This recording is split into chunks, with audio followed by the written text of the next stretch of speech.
Salt Lake City. The last time we checked on Sarah Sellers, she was being deluged with worldwide media requests and coping with overnight fame in the wake of her stunning second-place finish in the Boston Marathon. More than a month later, the nurse who came out of nowhere to defeat world and Olympic medalists in the world's most famous road race is still riding the wave she created in Boston. She now has her own Wikipedia page, an agent, a weekly podcast and a shoe deal.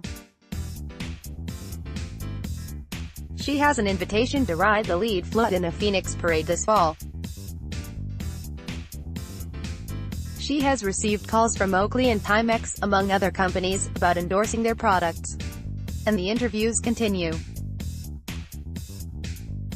During the broadcast of the London Marathon, she got up in the middle of the night to do live interviews for BBC Radio and TV, after performing jumping jacks to wake herself. Sellers has been invited to run road races on the pro circuit, and this time she won't have to pay her entry fee or expenses, as she famously did at Boston. Her first post-Boston race will be the New York All-Women Mini 10K in June. Her second will be Salt Lake's Deseret News 10K in July. She hasn't chosen her next marathon, but she has an offer from the Gold Coast Marathon in Australia, among others. Sellers is a hot commodity in running circles and her anonymity is long gone. "Hey, aren't you that marathoner?"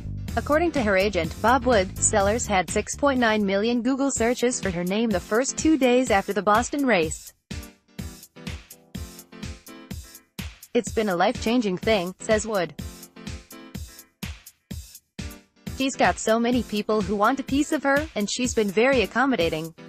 Sellers, an Ogden native, has returned to work as a nurse anesthetist at Banner University Hospital in Tucson, while also training at an elite level for professional road races. She still does her training runs at 4 a.m. before she goes to work, and, if she is doubling that day, she'll run again in the evening after work. When she isn't running or working, she's trying to respond to the demands of fame. "I'm just trying to respond to all the messages," she says. "Sometimes I feel like I'm making progress, but I'm not. It's been good and exciting, but this is added on top of trying to work full-time and train. It's not sustainable." She is trying to cut back her work hours to facilitate her growing schedule, which she finds ironic. She was able to attend grad school to train for her current nursing job only when she was forced to quit running for several years because of a slow-healing stress fracture. "It would have been impossible to do both, running and grad school," she says. Now that she's healthy, she wants to devote more time to running and reduce her nursing schedule. "I love my job and Banner has been really excited and supportive," she says. "I don't want to be a burden on my coworkers, and I want to be reliable."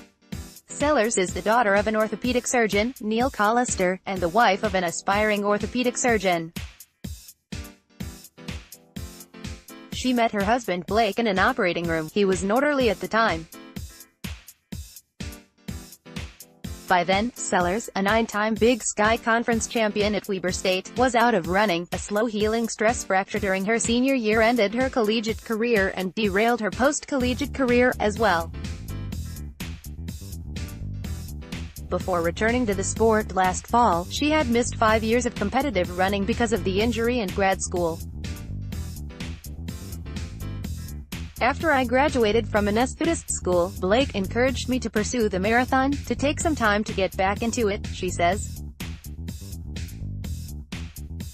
"He always would talk about it. He had never seen me run." Her surprising performance at Boston has opened doors. She will have her expenses paid for by races and can earn money from a shoe deal and appearance fees. So far, Sellers has committed to only the 2 aforementioned races, and the Deseret News race will be her first in her home state since her breakthrough at Boston. Looking ahead, she says, my goals are different now than when I was in college. In college I was always very goal-oriented. I wanted to be an All-American and didn't get that. I thought I was a failure. I'm still going to set big goals and work to achieve them, but whatever happens I want to enjoy the progress I make and stay healthy. I didn't do that in college. Email via email protected.